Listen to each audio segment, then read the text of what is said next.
बनाना चाह रहे हैं जहां पर कि जो ये सपना था गांधी जी का, जिसको जयप्रकाश नारायण ने एक बहुत अच्छे शब्दों में कहा कि हम ऐसा बच्चा चाहते हैं यहां से पैदा करना जो कि नौकरियों के पीछे न भटके, जो अपने हाथ से काम कर सके, अपने पैरों पर खड़ा हो सके और देश प्रेम के लिए उद्यत हो। ये बस यही इतनी ही बात उन्होंने रखी है। अगर हम लोग आज चाहते हैं स्कूल कॉलेज लोग जाते हैं किस काम के लिए? तो जाते हैं वहां पर सिर्फ हम लोग जाते हैं कि हम लोग को नौकरी कहीं मिल जाए, एक जॉब मिल जाए। लेकिन यहां जॉब नहीं, मालिक बनाइएगा कैसे, यह सोचने की जरूरत है। तो ये काम अब विश्वविद्यालयों को करना है, ये विद्यालयों को करना है, महाविद्यालयों को करना है। और इसी के लिए अब ये कैसे होगा? हमारा पूरा स्कूल सिस्टम ही डिजाइंड है इस बात के लिए कि लोग को परीक्षा में पास कराएं, चाहे वो सरकारी परीक्षा में हो, ये मैंने जो एंट्रेंस एग्जामिनेशन में हो या नौकरियों के लिए एग्जामिनेशन में हो। उद्यमियों के लिए हमारा विद्यालय बना ही हुआ नहीं है। उसमें क्या अंतर होता है मैं समझाता हूं, यहां पर आप लोगों की भूमिका तब समझ में आ जाएगी। इसके लिए एक नया प्रयोग हुआ दुनिया में और उसको कहते हैं इंक्यूबेशन सेंटर बनाना। इंक्यूबेशन या उद्भवन केंद्र कहते हैं उसको। उद्भवन केंद्र में और विद्यालय में क्या अंतर है? विद्यालय और उद्भवन केंद्र में अंतर समझने की जरूरत है।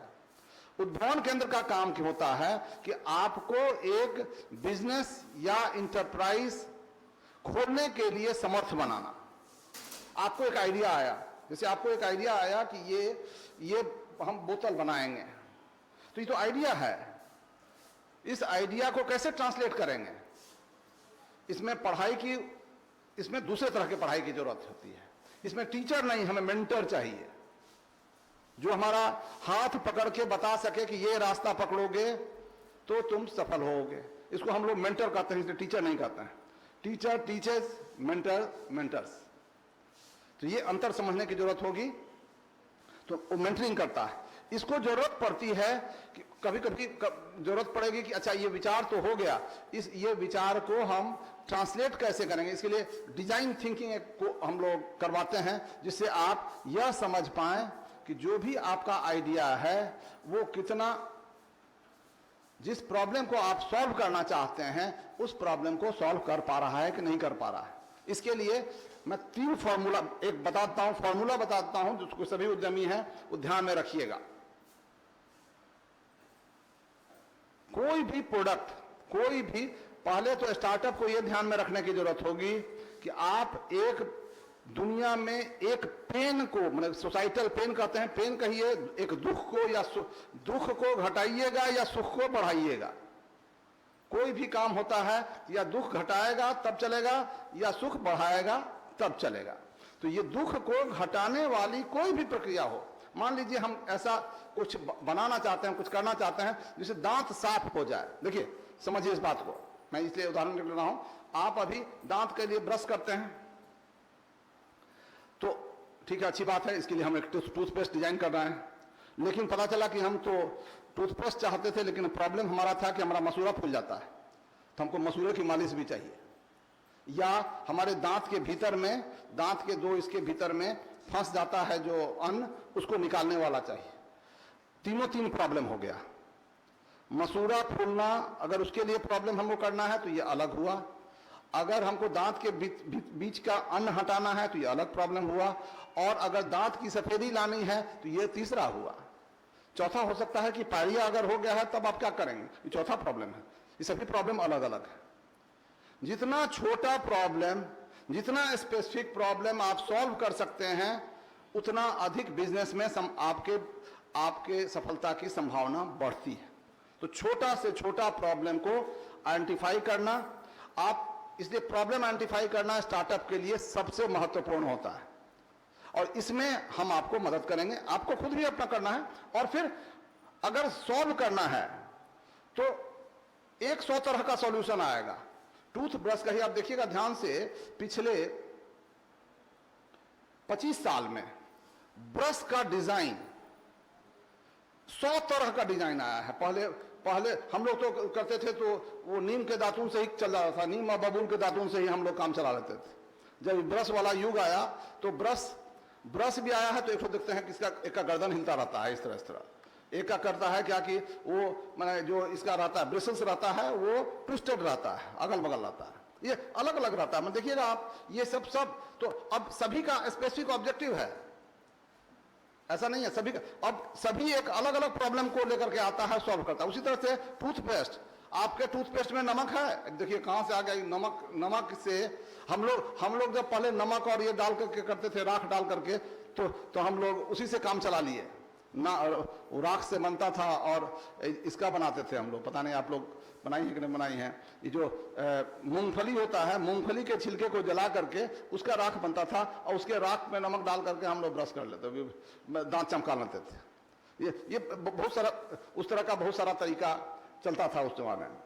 तो एनीवे, तो तीन जो भी प्रोडक्ट आप डिजाइन करेंगे उसको देखना पड़ता है कि वो आपके प्रॉब्लम को सॉल्व कर रहा है कि नहीं कर रहा है। आपने कोई केमिकल डाला और उससे अन्न तो नहीं निकलेगा, केमिकल से अन्न कहां निकलेगा। तो आप प्रॉब्लम सॉल्व कर रहे थे अन्न निकालने वाला और आप डाल दिए केमिकल, तो आपको ब्रश डिजाइन करना पड़ेगा उसके लिए, या नहीं तो वो जो एक धागा आता है, धागा डालना होगा, धागा डिजाइन करना होगा, वॉट एवर इट इज, जो प्रॉब्लम आप सॉल्व करना चाहते हैं, जैसे भी सॉल्व करना चाहते हैं। तो जो भी प्रॉब्लम आप सॉल्व करेंगे उसके तीन तरीके होते हैं, तीन तरह की टेस्टिंग होती है। एक टेक्निकल टेस्टिंग होगी कि ये टेक्निकल चीज वायबल है या नहीं है, उसको कहते हैं टेक्निकल फिजिबिलिटी देखना। जो हम दांत साफ करना चाहते हैं तो वास्तव में दांत साफ करता है कि नहीं करता है, व्हाइट करता है कि नहीं करता है, कि ब्लैक कर देता है, या पीला लगाता है, या आप नहीं लगाता है, कुछ ब्राउन कर देता है। Number one, this is called technical feasibility. और दूसरा उसमें होता है फाइनेंशियल वायबिलिटी। हम लोग देखते हैं कि पैसा जो है वो पैसा मार्केट के हिसाब से है कि नहीं है। मतलब जिस आदमी को अगर हम बेचना चाहते हैं, अगर कोई चीज, अगर वो एक ब्रश हम बेचने जाएं और उसका 200 रुपया दाम है कि नहीं, सोना का हम ब्रश आपको दे रहे हैं, लीजिए सोना का ब्रश बहुत बढ़िया है, वो पता नहीं लेगा कि ना लेगा, हो सकता है दो चार आदमी ले भी दे दुनिया में, तो लेकिन आप बहुत से लोग ऐसा होता है कि सोना का ब्रश बेचेंगे, उससे पैसा कमाएंगे। एक घड़ी बेचता है लोग करोड़ रुपया में, तो ऐसा नहीं है कि उसके लिए तो मार्केट आपको देखना होगा कि जिस मार्केट के लिए आप कर रहे हैं उसके लिए ये उपयुक्त है कि नहीं है। इसको हम लोग नॉर्मली कभी कभी प्रोडक्ट मार्केट फिट कहते हैं, तो आपको ये भी देखना होगा। तीसरा देखना पड़ता है कि सोसाइटी, जो सोशल एक्सेप्टेबिलिटी इसकी होगी कि नहीं होगी। मतलब मान लीजिए हम लोगों ने कोई ऐसा पदार्थ उसमें दांत में के इसमें डाल दिया जो लोग मुंह में लेना नहीं चाहते हैं। मान लीजिए हम लोगों ने कोई ऐसा नॉन वेज आइटम डाल दिया जो लोग लेते ही नहीं है, तो आपका नहीं यूज करेंगे। ये सरकार को बैन किए हुए है, उसमें दारू डाल दीजिए, कल से आज दे दिए बिहार में, आपको सीधे बाहर कर देगा।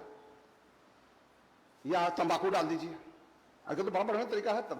तंबाकू फर्स्ट क्लास ये में लोग यूज करते हैं। कौन होता है, एक लोग यूज करते हैं तंबाकू का, ये भी तो तंबाकू डालिए तो फिर आप यहाँ पकड़े जा सकते हैं। तो सोशल एक्सेप्टेबिलिटी माने लीगल एक्सेप्टेबिलिटी करते हैं कि अगर कानून के तहत वो होता है कि नहीं होता। तो ये तीन चीज से अगर पास कर गए आप, तब आपको सोचना चाहिए कि आपकी टीम अच्छी है कि नहीं है, आपको बिजनेस कैसे करना है, बिजनेस प्लान कैसे बनाना है, मार्केटिंग कैसे करनी है, एडवर्टीजमेंट कैसे करना है, और उसके बाद फिर पैसा कहां से आएगा। ये सभी चीजें आपको एक इंक्यूबेशन सेंटर में आपको मदद की जाती है, बताया जाता है, सिखाया जाता है, हैंड होल्ड किया जाता है। पढ़ाया उतना नहीं जाता है जितना कि हैंड होल्ड किया जाता है। इसलिए ये बहुत जरूरी है कि समझना, ये स्कूल में नहीं किया जाता है। स्कूल में आपको एक चीज पढ़ा दिया जाएगा, कॉलेज में एक चीज पढ़ा दिया जाएगा, चाहे MBA का इंस्टीट्यूट हो, चाहे कोई भी इंस्टीट्यूट हो, वहां एक जो फिक्स सिलेबस है वो आपको ट्रांजेक्ट करा दिया जाता है। यहाँ फिक्स सिलेबस हमको मतलब नहीं है। हमारा मतलब इतना ही है कि आप जो प्रोडक्ट लेके आए हैं, जो आपका सपना है, वो कैसे रियलाइज होगा, वो कैसे धरती पर उतरेगा, कैसे आप सक्सेसफुल होइएगा। यहाँ जो स्टार्टअप है उसी के सक्सेस में इंक्यूबेशन सेंटर का सक्सेस है। और ये अब एक नई बात दुनिया में आई है, और ये नई बात, नया, जिस तरह से स्कूल का वेव चला, अब इंक्यूबेशन सेंटर का वेव चलेगा पूरे कंट्री में। इसलिए नीति आयोग ने 70 अटल इंक्यूबेशन सेंटर बनाया है। बिहार माने भारत में, जिसमें एक ही बिहार में बना है अटल इंक्यूबेशन सेंटर, जो कि बिहार विद्यापीठ में है। बिहार में एक ही अभी आया है। तो ये आप इसका फायदा उठा सकते हैं। इससे कैसे होता है, मैं एक उदाहरण से आपको समझाऊंगा, जिससे कि यहाँ पर हम लोगों ने जो अभी अनुभव किया, वैसे तो वहाँ पर कई चीज़ें नई बनाई गई हैं जो कि स्टार्टअप के दृष्टिकोण से है, लेकिन एक उदाहरण जो पिछले 5 साल में जिसने बिहार को बदला है, उस उदाहरण से मैं आज आपको ये करना चाहूँगा। वहाँ पर अभी बिहार में देखिएगा, आज से 5-7 साल पहले 2014 मैं उस समय में प्लानिंग डिपार्टमेंट में, प्लानिंग और डेवलपमेंट डिपार्टमेंट जो है यहाँ का, उसमें मैं प्रिंसिपल सेक्रेटरी